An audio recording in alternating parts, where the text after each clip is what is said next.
Hey, yo, what's up, Daddy? What's up? What's up, brother? Hey, man, we here part two, man. We had to do a part two with Daddy, man. Yeah. Listen, man, last time we was here, we uploaded it and didn't come out. It was just me. So I just felt like Danny needed to come back up here, man, and give it a second chance, man, in life, man. We didn't work out the first time. It's gonna work out this time, man. Yes, sir. Um, Danny, man. Listen, man. Got some shit on your chest. I know you want to get some stuff out, man. And I know what you're gonna say today is gonna help out some people. And with that being said, man, it's all about you right now, Danny. Let's get it. Uh, First of all, thank you for having me here, man. Yeah, I like sharing my story, right? Because at one point, my story was a mess. Um, I'm grateful that my story, my mess, can be a testimony. My mess could be a story to bring about change in someone's life. Thank you for having me. Um, as I shared before on the first part, I grew up in Brooklyn. I grew up in a Christian home. Um, one parent in the house. My dad, he had to take care of 5 kids on his own. My mother passed away from breast cancer um, the same day she gave birth to me. Um, growing up that was tough. When I saw all the kids at school with their moms, um, I was, it made me question life. It definitely made me question life. Definitely, there was a lot of anger in me. Growing up, didn't have no mother. Um, my father did the best he can with 5 kids. Um, I kind of always felt like this beef between me and my dad growing up. Um, I always assume he kind of blamed me um, for my mom passing away. There was this gap between me and my dad. Um, I truly believe today through recovery that he did his best he can with each of one of of his kids. So I grew up in church, um, and then as soon as I was getting older, um, I saw the kids on the block. They talk different, they were acting different, they dressed different. So I was like, that looks more easy. Mm-hmm. That looks more appealing. And soon enough, I started getting into um, hanging out with the kids on the block. So there was a different shift as far as like atmosphere, influences. Since I grew up and I was growing up, with the same typical kids on the block, that there was always a need for me to fit in. Where can I fit in?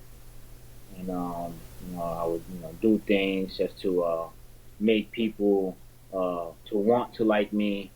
Um, Now I understand that I didn't like the real Danny, um, and that's where addiction kind of kicked in.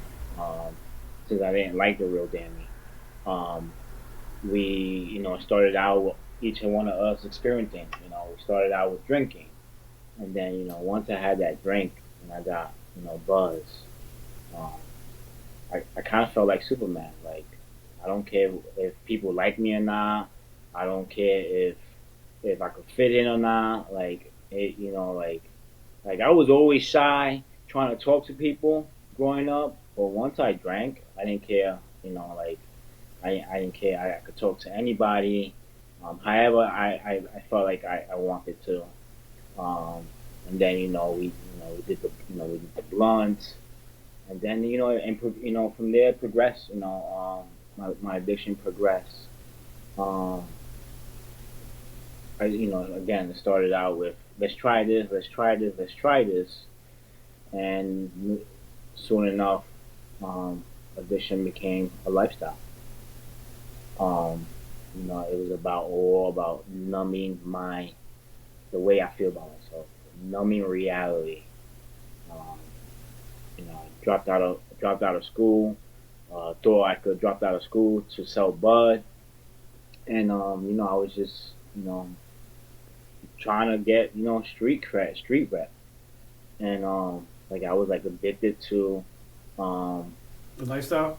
the lifestyle. I was addicted to um oh, Danny this, Danny that, Danny this. Um, so um,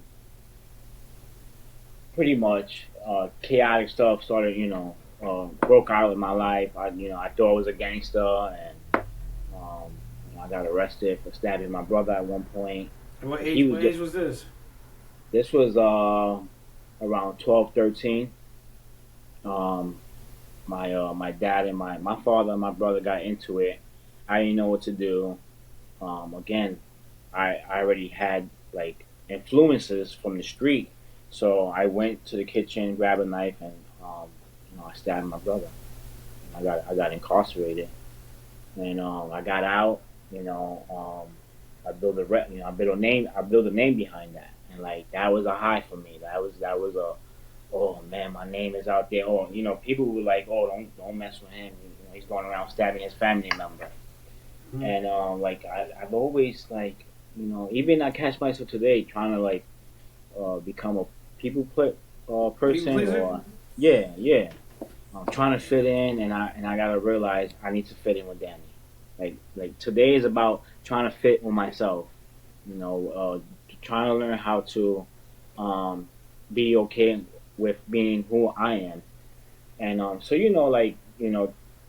as I was growing up, it was more about partying, more about having fun, and like going crazy with drinking and drugging. And I didn't know then that I was gonna turn out to be an addict. I was gonna turn out to be that it was gonna be a lifestyle. From from having fun, thinking that it was fun, um, to the You know. point where, go ahead. Now you brought up a book. You brought up a good point when you said at the time you didn't know it was you was gonna become an addict, right? So when I sit here and I see these kids in the streets Mm, and I see they're hanging out, having fun. None of them know that one of them are gonna become an addict. One of them gonna become mm, homeless. They don't know that. There are these kids running around these streets, a group of 5, a group of 10, and I look at them like, damn man, it's gonna happen to one of them, and they just don't know it's gonna happen. And I pray for them that day, but it's crazy how you said it. You didn't know, but you were one of them that didn't make it, man. You became an addict, a full blown addict. It's crazy you yeah. said that. I'm sorry. Go ahead. I'm sorry. Yeah, no, it's all good. Thank you for bringing that up because yeah, eventually, we're not mind readers. We don't know what's gonna happen 5 minutes from now. Um, so we just don't know what's gonna happen. And I think young people need to realize that if I do this today, right? I have a daughter. I always tell my daughter, pick your friends wisely because what you do and how you pick your friends today either determine your future. Pick friends that's gonna be important to you, 5 years from now, 10 years from now. Like growing up, I was so desperate to hang out with the kids on the block that maybe out of all those kids on the block, I'm only cool with one of them to this day. This guy, we still interact. He came to my wedding, like, but I would tell my daughter, be wise, who you choose to be your friends with. Um, so like again, like I dropped out of school, tried to become a drug dealer, and then next thing you know, an older guy comes up to me, a guy that used to live on the same block that I was selling at, and he was like, "Yo, I'm back. I'm back on the block. Like, he was letting me know that this is his block now that he's Yeah. back. So and I kind of connected with him, and I ran off and sold drugs for him. And one day we was just hanging out, partying. At the time, I was just I used to just drink and smoke bud at the time, and hanging out with these older guys, and, and they doing lines, and they sniffing, and I was like, "What's that about?" And they was like, "Yo, you want to try it? This is for men right here. This ain't no weed. This is for men right here. What you do is for kids." Yeah. Yeah. And I wanted to be a man, and that was it. Just like I wanted to become something that I wasn't at the time when I picked up my first drink. It was the same reaction. I feel untouchable. I feel numb. Um, I like this. I like the power of forgetting about who I am. The power of forgetting reality. And I try to sell drugs and sell drugs.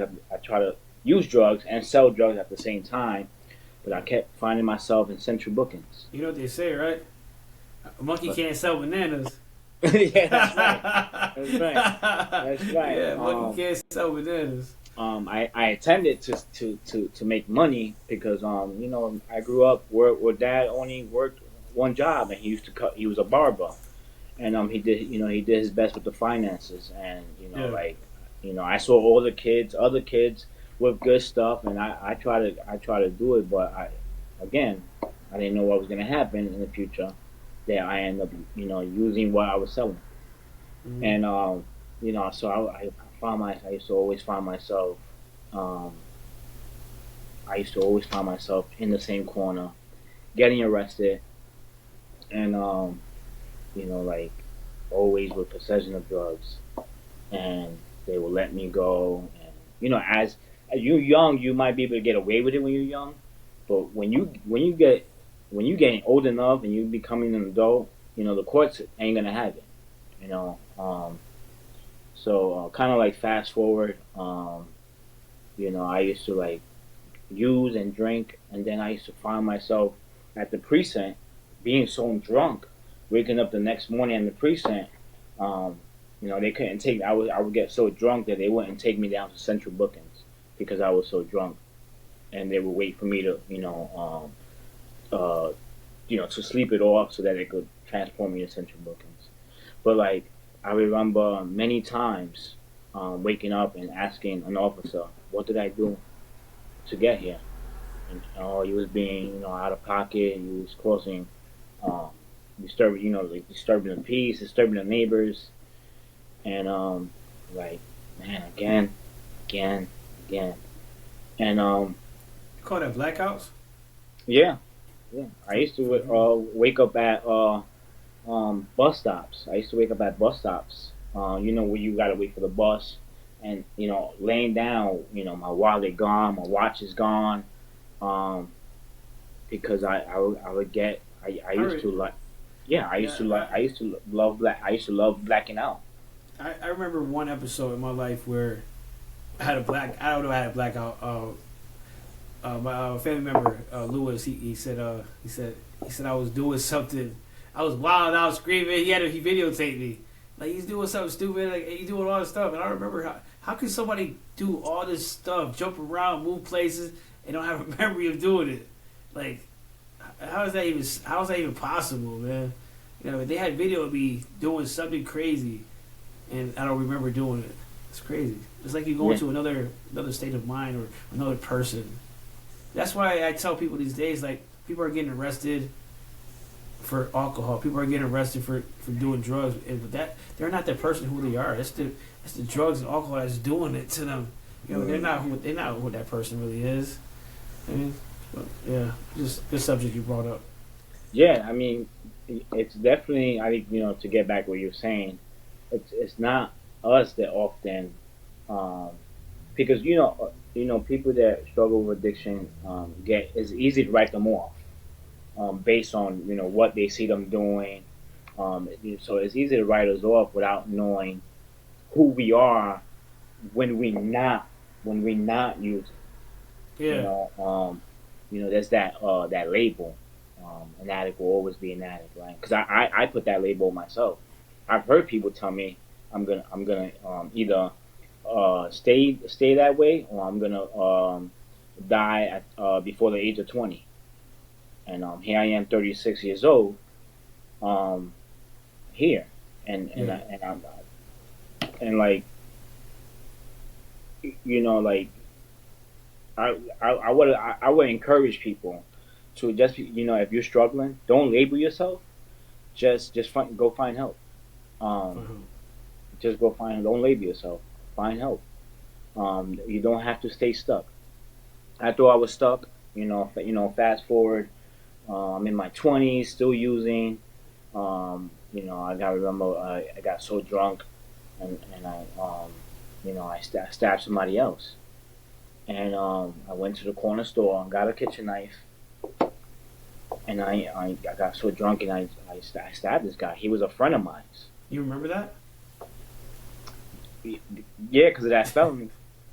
Because that felony made you remember it, right? Yeah, yeah, Shit. He said, yeah, yeah. I pretty much, yeah. I caught the charge. Yeah, I remember it. yeah, But if I didn't catch the charge, I probably won't remember it. yeah. Yeah. I have no doubts And about it. you kind of like you Yeah. kind of like you kind of think that would be a like clear, what's the word, clarification that you need help. Yeah. You find yourself in addiction and in a mess, multiple messes, with the law, with friends, with family, and you would think you could wake up from that reality that you need help. But all I did was in my addiction was reject help, push help away. Rejected. Um, um, we call that in the 12 steps. We call that denial. Being in denial of the unmanageability from addiction, and you know, getting out. They let me go on 5 years felony probation. Um, you know, trying to find a job, and you know there's a saying, wherever you go is who you are. So like whatever you do, if you like, because I'm originally from Brooklyn and I moved down here thinking that something would change. Something did change later on, but like wherever I go, I bring myself. And I brought my addiction with me when I came to move to Water Relief. I lived in Water Relief when I came from treatment. So there's two sides of the stories. It's hard to like put into everything in one setting, but I did my 5 years felony probation. Trying to cheat the system. At the time, you could have gotten away with just putting a little bit of water in your urine, and trying to find ways to cheat the system where I don't want to get arrested, but I need to keep using. And Mm-hmm. that was my thing for a while. Trying to cheat the system, trying to get over on my bosses. Telling my bosses, um, you know, different stories why I couldn't make it to work. But in all reality, I couldn't make it to work because I used that night and I just couldn't make it, and I had to keep using it the next morning. Um, so being in denial in all areas of my life, um, about my addiction, trying to fight this horrible, the horror, we call it the horrors of addiction, man. Like the horrible battle of addiction on your own, and I kind of wish whatever I know now about recovery, I wish I would have knew then. But I was blocking a lot of good resources out of my way. Um, What do you mean? What do you mean by use blocking resources? How is you blocking resources? so How? so so there's there's this thing of evidence, right? When people actually see the evidence of of of your destruction, and people would bring that up to you, like like friends, family, like yo, you could do this, you could go here, go there, and I would be like, nah, I'm good. Y'all tripping. I don't need help. And like then like blocking good resources away. I could have I could have been to a 12-step fellowship, through a pastor, knowing another pastor that was in a 12-step fellowship. He was like, "Yo, go to this guy," and I go and I'm like telling myself, I'm not an addict, like I'm not a drug user like them. I just do this, I just do that, like um, comparing, right? Comparing so that like my whole thing, my whole life is about ignoring reality, right? Because I hate how reality looks. I hate how realities feel. So that's all. That is a it's really a game changer to not block reality off. Like I know Yeah. that if I need help in an area of my life, I need to pay attention to that. If friends today, pastor, sponsor, wife tells me, "Yo, you need to look into this." To the best of my ability, I'm gonna look into it because I don't want to be I don't. I used to be destructive. I can still be, but I've learned to not. I'm learning to not continue with distractive That's a behavior. that's a good subject you brought up because like when I was in Willard, it's a boot camp, right? It's a boot camp, right? Hmm. And they make people tell on you. It's not telling you. It's bringing it's pull ups. It's telling you Yep. what you're doing wrong, and everybody say, "Oh, you're snitching. They're snitching. They're snitching." But what's really happening is you can't see the things you do. People can see Yeah. what you're doing wrong. You think everything you're doing is right, but these people are so like you said, your family or friends are telling you what you're doing wrong. So it's just taking accountability and taking heed to it. Like, let me see if they're right. Let's just take that second to see if what they're saying is right. You know what I Yeah. mean? And Taking absolutely. accountability. Yeah. Actually, I share this today with some men. Today, I was able to, share my story with men today, and I said I would rather let friends and family and my sponsor help me than let a correctional officer tell me what to do. Amen. You know, and that's a reality for me. Yeah. For me to like really, if I don't listen to my sponsor, or if I don't listen to my friends and family and my wife, then potentially I'm rejecting those good resources. Then I'm gonna end up being forced with a resource that is not in my liking. That won't be in my favor. Yeah. Um, so like um, fast forward, in my 20s. My 20s were horrible, man, because I let my life get horrible. Um, I I I end up going to um, I kept going to jail, and my friend, thank God for him, man. He was living here. He became the Troy City Councilman and everything, man. Like he was my hero, man. Um, he called me, we talked on the phone, and he's like, "Yo, man, you keep getting locked up. Why don't you move up here?" And I was like, "All right." Um, I moved up. I moved down here. The first place I moved to was Waterloo, and so again, it was so quiet. It was slow pace. I could just stay still, man. Like I used to still find myself going to New York City and still finding myself into trouble. Mm-hmm. You know, like one day my daughter just calls me. She's like, "Dad, the cops are looking for you up here." I'm like, "Damn, again." And finally,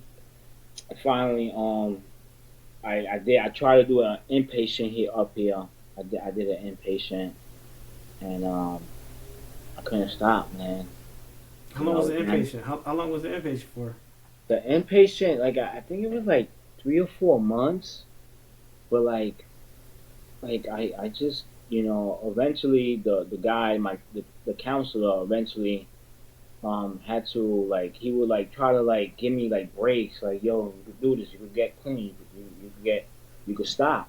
I'm gonna help you out here. And like, like, you want to talk about the ugliness about addiction, to know, right? Like, to know you're about to get yourself into trouble, and then still get yourself into trouble. It's so, like, insanity. Like I remember, like, just like driving to go cop, and on my way going copping, crying, not wanting to cop, crying. I don't want to cop. I don't want to use, but something's still forcing me to still go cop, and like crying, and at the end of the day to go ahead and still use. So like, finally the counselor was like, yo, I'm just gonna I'm just going to um send your report to the judge. And then he sent the report to the judge, and then I got remanded. And when I got remanded, you know, um, that it was I think it was a couple of days before my daughter's birthday. And that that that man, that made me like cry, like, ooh, like, man, I promised this little girl the world, and here I am getting remanded. You could see it in your eyes when you said that. Like it really fucked you up. Yeah, it did. It still hurts. It still hurts you to this day. Yeah, Yeah, yeah. I mean, I can see it in your eyes, bro. yeah. Yeah. And I'm grateful that in recovery now, I'm making that amends. I'm making that. I'm trying to be the different man that who I used to be. Um, because I never intended to be a jacked up dad. I just I went far. My addiction took me far, and so I got remanded. I was going back and forth in court. I even got the judge upset. He was like, "Oh, that's it. I'm just gonna sentence you to your 1 or 3. I'm probably gonna make it 2 years." And I remember this lawyer, man. I still text him here and there and let him know my clean day every year. I get clean. I text him, yo, I got another year. Cause he never, he was a free lawyer that never gave up on me. He was like, yo, man, I know the judge. I'm gonna speak to the judge. I'm gonna see if they let you do at least inpatient. And I was like, nah, I don't need it. Still in denial. Like, looking at Yeah. my, yeah, like, still, like, not, still not wanting to help because I think I got this. And I don't got this. And I do need help. So finally, I say yeah, right? I say yeah to the Brooklyn Task Treatment Court. And they did my intake. And at that time, because I was doing heroin, so my urine popped up for heroin when I went to Rikers Island. So they put me on the methadone program when I was in Rikers. And when I got out, they put me in an inpatient program. So there's two parts. There's two parts of the facility I went to. It was downstairs. It was less time, but you could stay on methadone. And then the upstairs is long term, but you got to detox from methadone. And I'm like telling the lady, yeah, you put me downstairs. She was like, nah, you're not going downstairs. You're going upstairs. And I was like scratching my head. I'm like, all right, whatever. This beats this. If this is gonna get me out of jail, then so be it. So I did about 9 months inpatient in Manhattan. And like it was like, you know, it was tough. It was tough, being away, not being away from my daughter, not being able to, really support her, because I was still functioning, like I would still work, and like give some of my money to my ex-wife at the time for my daughter, but like I used to withhold most of it so that I could go behind. And like that was tough. Like being 9 months there. Finally, the guy that I moved to and in Waterville, I asked him to write me a letter saying that I could live with you if I could live with him and get a job with him. So he wrote Brooklyn Tass a letter for me, and Brooklyn Tass was like, "All right, you got proof. You got proof. Yeah. You got proof that how you call it that you Proof of gonna live. residency. Yup, and a place to stay. Mm-hmm. And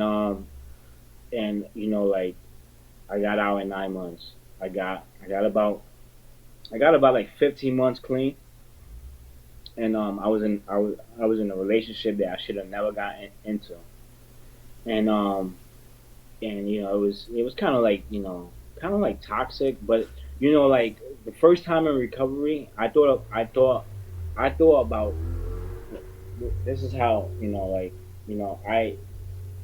I now understand. I struggle with addiction that's called more. I want more of this, more of that, more of this, more anger. Like just like when I was, I want one more drink, one more drug. I understand now that everything's about more. I need more anger. I need more sadness. I need, like I just look at it from a different perspective now. Because recovery, you'll see that um, um, it goes beyond the drinking and drug. It started out when I was rebellious when I was a kid. It started out when I wanted to fit in. The more I fit in, the more I wanted to fit in. The more I got rebellious, the more I wanted to get more rebellious because I felt power. And so I would, I thought the first time around in recovery, I thought the more you gain stuff, um, the more it looks like you're in recovery. But I ain't doing no work on myself. The things that I've been trying to numb for years, they were starting to come out, and I didn't know how to deal with it. So I got into a relationship that I should have never got into a relationship. So after a while, she was like, "Yeah, this ain't gonna work. Bye." And Mm. that rejection hit me, and I was like, you know what, I'm just gonna go get drink, grab a drink, and that one drink turned into 3 bottles and a couple of bundles of cocaine, and I'll never forget this relapse. Um, I didn't like it. Like I knew then and there it was time to live new. So I got on the floor and I asked God to help me. The same God that I've always rejected, the same God I've always pushed away, the same God that like I said, I grew up in church, and then when I left church, I used to mock people, laugh at people for believing in the same God. So I just, I how you call it? Even in my addiction, I've always gone to church, but I've always isolated. That's what actually kept me in addiction because I try to be selfish and hide my addiction. But like I said that I surrendered pretty much. I was like, please help me. And like I'm today, man, I'm working on myself. I'm working steps. I do service. I give back to my community. Like I remember being a menace to society, Yeah. right? A menace to society, causing havoc to my neighbors, um, and now trying to become a generous neighbor. You know, um, like being productive, making sure I'm being responsible, showing up to work every day. And then there is an issue I can't come to work, I could be honest today about not going to work Yeah. for Yeah. what Yeah. I agree with for that. whatever reason. Yeah, Mm. for whatever reason it was. Um, and like like I can't believe, man. Like I'm working on 5 years and 6 months, man. How many years? I got like 5 years, and I tell you that exact because I got a app that tells me. So I got Yeah. Yeah, I Everybody all got knows. I got 5 years, 5 months, and 19 days. Thank you. Yeah. That's how it works. Yeah. That's how it works, man. And It's definitely how it works, brother. one of the things I try to focus on is staying connected, right? Whatever's in my head, how I feel about myself, I go share it with someone. I share it with a sponsor or a pastor, or if I don't feel good about myself, I share it with God. If you would have asked me if I would be, because I again, for how I used to live my life, I thought I was gonna die a junkie. I've even had brothers and sisters tell me, man, I hope I don't get that phone call that you passed away from an overdose. I When thought, when you oh, when you was doing when you felt like that, when you said you thought I'm saying that when you thought like that, the drugs, the alcohol, whatever you was doing made you believe that, and you was comfortable with it, wasn't you? You was comfortable with that, like you knew like, okay, yeah, it's cool to be a drunk. I'll be a drunk for the rest of my life. So fuck it, whatever. That's what the drugs are making you feel like. It's okay. It's all right to be a junkie. It's okay to be. How the drugs play mind games with you, and they make you feel like it's okay to be a junkie. It's okay to do drugs. So yeah, you start getting comfortable. It's like anything in life, man. Once you get comfortable with it, it's comfortable. It's comfortability. You're cool with it. yeah, but and also the thing about addiction, particularly with alcohol and drugs, that is tricky. It has you thinking you're doing okay, but you're not doing okay. Yeah. Um, recently hearing from my sister, I'm glad I never got a phone call that he passed away. Cause I woke up in the hospital, all those wires in me, and the doctor's telling me, yo, you gotta stop, man. Whatever you're doing, you gotta stop. You know, and to see that I'm in recovery today is a dream. Is a reality because I remember trying to dream being in recovery. And like tomorrow, I used to say tomorrow I'll stop. Tomorrow I'll get help. And tomorrow came, I still used. Nothing changed. Just the date, but nothing changed. I just kept using. So like to see that today recovery is possible. To see that recovery is a reality.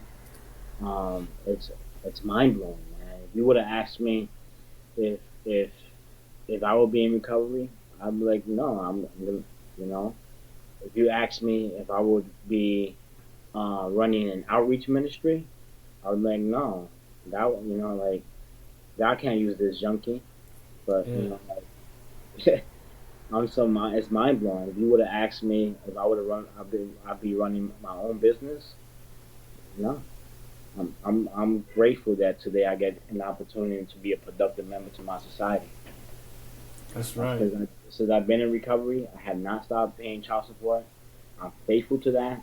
Um, like I'm gonna share this about my daughter, man. Like early on, I used to take trips. I didn't have a car. I used to take trips to New York City. I was on supervised visits, man, I used to take these visits, and they weren't. My daughter and my ex-wife was not sure about if I would stay clean. You know what I mean? And like I would stay sober. So like I used to take the Chinese bus in Albany. I used to I used to call the guy in charge of supervised visits. Yo, I'm on my way, see my daughter, because he would schedule us the appointment for us to see. And like a couple of months going to New York City from the bus, he would call me down halfway down, um, halfway down, uh, from the city. He would call me and be like, "Yo, your ex-wife canceled the visit again." And I went through that for a couple of months. And like, New York City. New York City got they got liquor stores in every corner, Very cool. especially Manhattan. Yeah. And like I had to make a choice. Either I drink my pain away, or try to get help in my pain.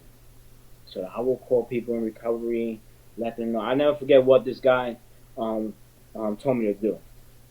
This guy, and I didn't even like him. because I used to go to meetings. I used to raise my hands to share. He would look at me and pick someone else. And one day I was sharing what I was going through. Um, and he comes up to me at the end of the meeting. He's like, "Yo, you should give me a call." In my head, I was like, "I ain't calling you. You don't even pick me when I raise my hand up. Why I'm gonna call you?" But surprisingly, one day, one day I went to go see my daughter, and my daughter was actually there, and the guy was claiming that she didn't want to see me, and that hurted me. Mm. So I one day I called the dude, crying, like, "Yo, I want to use." He was like, "Nah, I don't do that. This is what you do. I want you to get yourself a coloring book and a crayon. I want you to color with yourself." And that answer pissed me off, bro. That He well, said, "Piss me off." you know what I'm saying? That answer pissed me off because oftentimes when you're early in recovery, you don't want to hear you don't want to hear reality, right? Because all my life I'm trying to escape reality. So, but today I understand he was trying to prepare me so that when I do get my daughter back, I could color with her, and that's exactly what happened, bro. Like like over here, she got her own room up here. She gets to come up here, man. I love being a dad. It took Amen. That's like awesome. I love being a dad. Like I was with her this Saturday. We went to Manhattan.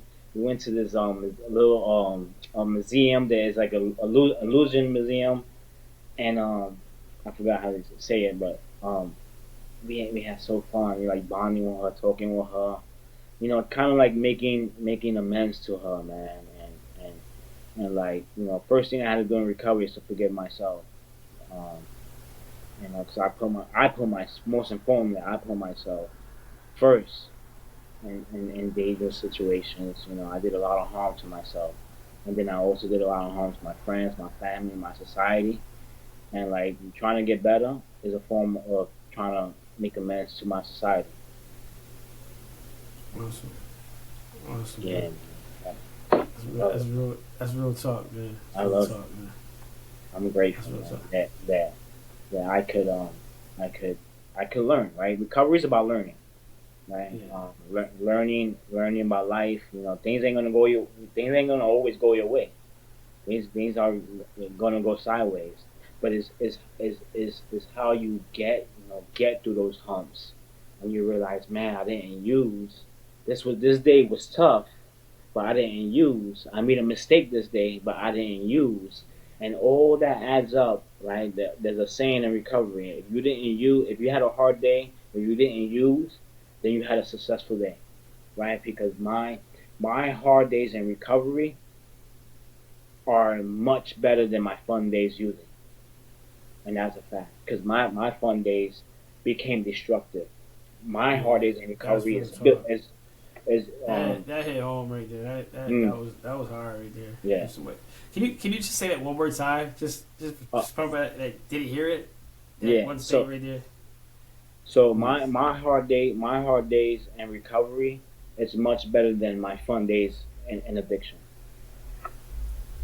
Hard. And That's because hard. my fun days brought me to destruction. My hard days in recovery is building character, Mm. right? Because I've always tried to run from character by having fun, and recovery is not always fun. Recovery is tough, but it's worth It's it. definitely not always fun, but It's worth it. It took it's me a worth it. while. It definitely took me a while to understand that I'm worth recovering, and Yeah, and definitely, definitely. everyone's worth recovering. Everyone. If your heart is beating right now, there's still hope. You worth that hope. Yes, sir. Yes, sir. Definite, definite, definite, definite. That real talk with Daddy Yes boy. sir. Yes sir. Yes sir. All right, how you feel, man? How you feel? How you feel?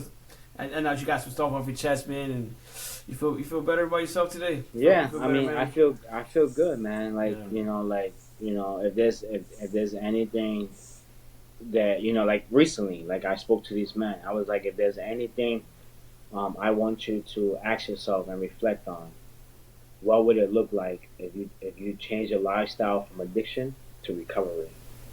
Like that's I often gotta ask myself that. When things are tough, or when I want to go back, because it doesn't go away out of your head. Like when you face challenges, sometimes the first thing I think about is a drink. Right? When I'm having a hard day at work, when I'm having a hard day at home, when I'm having a hard day as a dad, as a husband, that those thoughts come. But how would it look like if I just get through? Like, how would it look like if I change my perspective, right? Because a lot of things can be overlooked by having a change of. There's a saying, move a muscle, change a thought. Like you know, Move a muscle, change the thought. We got a lot of jewels here tonight. yeah. So We got a lot of jewels here tonight. I remember this woman. She used to come in and share a message, share her story, and when she was in treatment, she used to. It's always stuck by me to today. She used to always say, as before she leaves, she left. She used to always say, "Freedom ain't free. Go work for your freedom." And that's what I want to do. I want to work for my freedom. Because addiction is bondage, and recovery is freedom. So I Awesome. want, yeah, Awesome, awesome, awesome, man. I think we can end that with that one statement because this I don't know if they're gonna be getting all that, man. That's a lot of knowledge for some people today, man. And I know a lot of people are just coming into recovery, and that's probably gonna be end listening to this. I mean, mm, I know when I was going through my days, my struggle. I used to go to YouTube and I used to listen to people that was going through stuff and just yeah, trying to get some little inspiration, man. And I know you guys are coming here today. You guys listening to this. I hope you guys stick to this and you guys learn some stuff from this. And just know that if you're still in active use, it's not going to happen today. It's not going to happen tomorrow.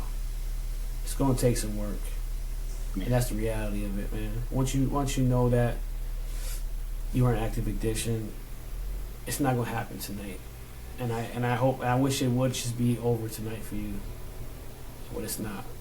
absolutely, But it's people like me and Danny and the rest of us that's here for you. That's gonna be here tomorrow, the next day, and the next day to answer your phone call. A meeting. People are gonna be there to listen to you. It doesn't matter. We are welcome around other recovering addicts. Just please, if you guys are listening to this, you do have a life. We care about you. Danny cares about you. God cares yeah, about you. that's right. Don't give up. Please don't give up. Keep trying. And just to keep trying and just know we all know it's not gonna happen tonight. And I pray for you. I love you, and I hope one day that you get past this day and get back to your family. That being said, you have any word of encouragement to these people that are listening today, Danny? Yeah, give yourself the opportunity to try. Give yourself the opportunity to try. Give yourself the opportunity to get help. You know, again, ask yourself this question: what would it look like if I changed my lifestyle from addiction to recovery? Mm. Amen. With that being said, I'm Joey. He's Danny. I'm the creator of Joey Bags of Recovery. If you need some help, you can email me at joeybagsofrecovery@gmail.com. You can hit me on DM on TikTok at joeybagsofrecovery.com. I will answer and I will call. You can call me. I would not deny a phone call from anyone. I love you. Stay blessed. God loves you, and I love you. Have a good night.